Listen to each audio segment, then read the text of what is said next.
فادخلی فی عبادی وادخلی جنتی فادخلی فی عبادی وادخلی جنتی، اے بندے داخل ہو جا میری جنتوں کی طرف۔ نحمدہ ونصلی علی رسولہ الکریم، اما بعد، اعوذ باللہ من الشیطان الرجیم، بسم اللہ الرحمن الرحیم۔ میرا آج کا موضوع وَلَا تَلْمِزُوا أَنفُسَكُمْ، آپس میں تانا نہ دیا کرو۔ یا ایہا الذین آمنوا لا یسخر قوم من قوم عسى ان یکونوا خیرا منہم ولا نساء من نساء عسى ان یکن خیرا منہن ولا تلمزوا انفسکم ولا تنابزوا بالالقاب بئس الاسم الفسوق بعد الایمان ومن لم یتب فاولئک هم الظالمون۔ سورہ الحجرات آیت 11۔ اے لوگو جو ایمان لائے ہو، نہ مرد دوسرے مردوں کا مذاق اڑائیں، ہو سکتا ہے کہ وہ ان سے بہتر ہوں، اور نہ عورتیں دوسری عورتوں کا مذاق اڑائیں، ہو سکتا ہے کہ وہ ان سے بہتر ہوں۔ آپس میں ایک دوسرے پر طعن یعنی ملامت نہ کرو، اور نہ ایک دوسرے کو برے القاب سے یاد کرو۔ ایمان لانے کے بعد فسق میں نام پیدا کرنا بہت بری بات ہے۔ جو لوگ اس روش سے باز نہ آئیں وہی ظالم ہیں۔ یہاں اہل ایمان کو مخاطب کر کے یہ احساس دلایا جا رہا ہے کہ اب تم دین اسلام میں داخل ہو چکے ہو، دین کے مقدس ترین رشتے میں داخل ہو چکے ہو۔ اب اس مقدس رشتے کی بنا پر تم سب آپس میں بھائی بھائی ہو، اس لیے اللہ سے ڈرتے ہوئے اب اپنے آپس کے تعلقات میں بھی محتاط ہو جاؤ۔ آپس میں ایک دوسرے کا ادب و احترام اب تم پر لازم ہے۔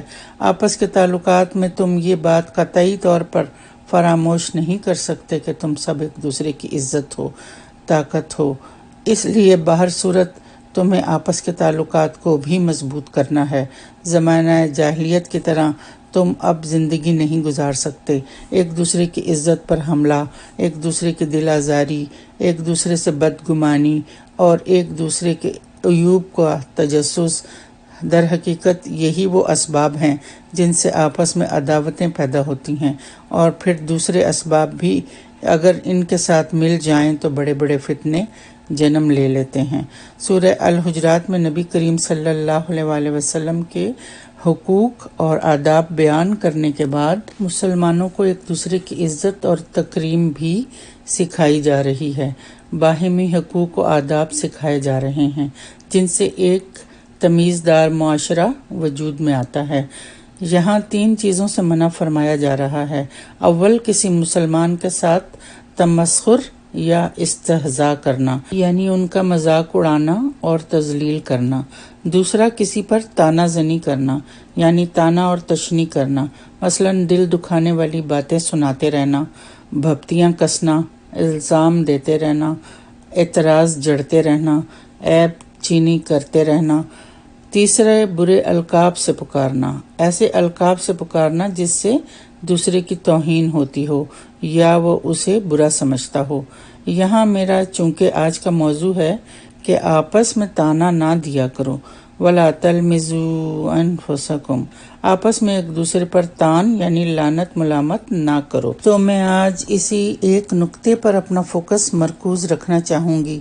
یہاں لفظ لمز استعمال ہوا ہے جس کے اندر طعن و تشنیع کے علاوہ متعدد دوسرے مفہوم بھی شامل ہیں، مثلا الفاظوں سے چوٹیں لگانا، بھپتیاں کسنا، الزام دھرنا، اعتراض جڑنا، عیب چینی کرنا، اور کھلم کھلا یا زیر لب آنکھ کے اشارے کرنا، اشاروں سے کسی کو نشانہ ملامت بنانا۔ یہ سب افعال یعنی کام آپس کے تعلقات کو بگاڑتے ہیں اور معاشرے میں فساد برپا کرتے ہیں، اس لیے ان کو حرام قرار دیا گیا ہے۔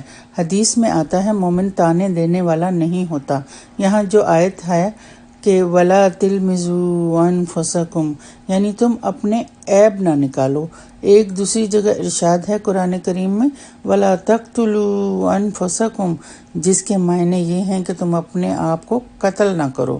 ان دونوں جگہ اپنے آپ کو قتل کرنے یا اپنے عیب نکالنے سے مراد یہ ہے کہ تم آپس میں ایک دوسرے کو قتل نہ کرو، ایک دوسرے کو تانا نہ دو۔ یہاں کیا حکمت سکھائی جا رہی ہے کہ بیسیکلی مسلمان تو ایک جسم کی مانند ہوتے ہیں، تم سب ایک اینٹ کی مانند ہو جس سے مل کر عمارت بنتی ہے، عمارت مضبوط ہوتی ہے۔ پھر تم کیسے ایک دوسرے سے الگ ہو سکتے ہو؟ دراصل تم جو نقصان بھی اپنے مسلمان بھائی یا بہن کو پہنچاؤ گے تو دراصل تم اپنی ہی جانوں کو نقصان دو گے۔ سب سے بہتر تو یہ ہوتا ہے کہ انسان دوسروں کے عیوب تلاش کرنے کی بجائے، تانا زنی کرنے کی بجائے اپنی شخصیت کی طرف نظر رکھے، کیونکہ عیب سے خالی تو کسی کی ذات نہیں، بے عیب تو صرف اللہ سبحانہ تعالیٰ کی ذات ہے۔ یہ بعض علماء کا قول ہے کہ وَفِيكَ عُيُوبَ لِلنَّاسِ عَيٌّ، یعنی تم میں بھی کچھ عیوب ہیں اور لوگوں کی آنکھیں ہیں جو ان کو دیکھتی ہیں۔ یعنی تم کسی کے عیب نکالو گے اور تانا زنی کرو گے تو وہ تم پر یہی عمل کریں گے، اور اگر بالفرض اس نے صبر بھی کیا تو بات وہیں آ جاتی ہے کہ اپنے ایک بھائی بہن کی بدنامی ایسی ہی ہے جیسے کہ اپنی تذلیل و تحقیر۔ علماء نے فرمایا کہ انسان کی سعادت اور خوش نصیبی اسی میں ہے کہ وہ اپنے عیوب پر نظر رکھے، ان کی اصلاح کی فکر میں لگا رہے، اور جو ایسا کرے گا اس کو دوسرے کے عیوب نکالنے کی اور بیان کرنے کی فرصت ہی نہ ملے گی۔ ہندوستان کے آخری بادشاہ ظفر نے کیا خوب فرمایا ہے، نہ تھی حال کی جب ہمیں اپنی خبر، رہے دیکھتے لوگوں کے عیب و ہنر، پڑی اپنی برائیوں پر جو نظر تو جہاں میں کوئی برا نہ رہا۔ جب انسان اپنا نظریہ بدلتا ہے تو اسے سمجھ آتی ہے کہ بے شک انسان تو ہے ہی خطا کار، میں بھی تو عیب سے خالی نہیں ہوں، پر ایسا کرنا ہر انسان کے بس میں نہیں ہوتا۔ بہت ہی اعلیٰ ظرف اپنے رب کا خوف رکھنے والے، عاجزی اختیار کرنے والے ہی ایسا کر سکتے ہیں۔ اللہ جسے چاہے ہدایت دے۔ تانا زنی سے لوگوں کی بہت دل آزاری ہوتی ہے۔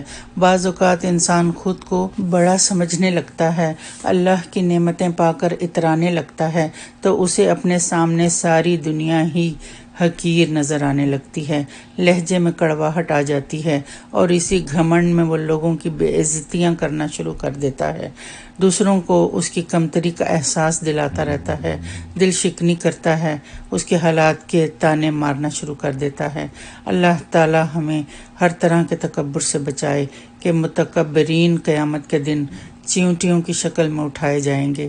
انسان صرف اپنی ذات کا مکلف ہے، اسے چاہیے کہ وہ اپنے عیب کھنگالے، نہ کہ دوسروں کو تانا و تشنی سے چھلنی کرتا رہے۔ اللہ سبحانہ تعالیٰ نے ہر نفس کو عزت دی ہے، کسی بھی انسان کو یہ حق حاصل نہیں کہ وہ اپنے بھائی کی عزت کو تار تار کرے، اسے تانے دے، اسے برے القاب سے پکارے جس سے اس کی عزت مجروح ہوتی ہو، تحقیر اور ذلت سے پکارنا جیسے او اندھے، او لنگڑے، کالے، بد شکل وغیرہ وغیرہ۔ اس طرح کہنے سے اول تو اللہ کی تخلیق کا مذاق اڑانا ہے، استہزاء کرنا ہے، اور جس کو کہا ہے اس کی تحقیر اور ذلت۔ ایک انسان جس سے کبھی غلطی ہو گئی ہو اسے چور یا زانی یا شرابی وغیرہ کہنا، جبکہ اس نے چوری، زنا، شراب سے توبہ بھی کر لی ہو، اس کو اس کے پچھلے عمل یاد کرانا اور ان سے آر دلانا، شرمندہ کرنا اور تحقیر کرنا حرام ہے۔ حدیث میں رسول اللہ صلی اللہ علیہ وسلم نے فرمایا کہ جو شخص کسی مسلمان کو ایسے گناہ پر آر دلائے جس سے اس نے توبہ کر لی ہے تو اللہ نے اپنے ذمے لے لیا ہے کہ اس کو اسی گناہ میں مبتلا کر کے دنیا اور آخرت میں رسوا کرے گا۔ قرطبی۔ اب ہم ان القاب کا ذکر کرتے ہیں جو کسی کی پہچان کے لیے بولے جاتے ہیں، جیسے حمید الطویل، ذوالیدین یعنی لمبے ہاتھ والا یا لمبے قد والا۔ آپ پہچان کے لیے ایسے بولیں تو جائز ہے، مگر مذاق اڑانا مقصد نہ ہو۔ سنت یہ ہے کہ لوگوں کو اچھے القاب سے یاد کیا جائے۔ حدیث میں ہے کہ رسول اللہ صلی اللہ علیہ وسلم نے فرمایا کہ مومن کا حق دوسرے مومن پر یہ ہے کہ اس کا اس نام و لقب سے ذکر کرے جو اس کو زیادہ پسند ہو۔ اسی لیے عرب میں کنیت کا رواج عام تھا اور حضرت صلی اللہ علیہ وسلم نے بھی اس کو پسند فرمایا۔ خود حضرت صلی اللہ علیہ وسلم نے خاص صحابہ کو لقب دیے ہیں، جیسے صدیق اکبر کو عتیق اور حضرت عمر رضی اللہ تعالیٰ عنہ کو فاروق اور حضرت حمزہ رضی اللہ تعالیٰ عنہ کو اسد اللہ اور خالد بن ولید کو سیف اللہ فرمایا ہے۔ تو لہٰذا یہ ضروری ہے کہ اپنے مسلمان بھائی کی عزت و تکریم کریں کہ عزتوں سے کھیلنا جائز نہیں۔ وآخر دعوانا ان الحمد للہ رب العالمین۔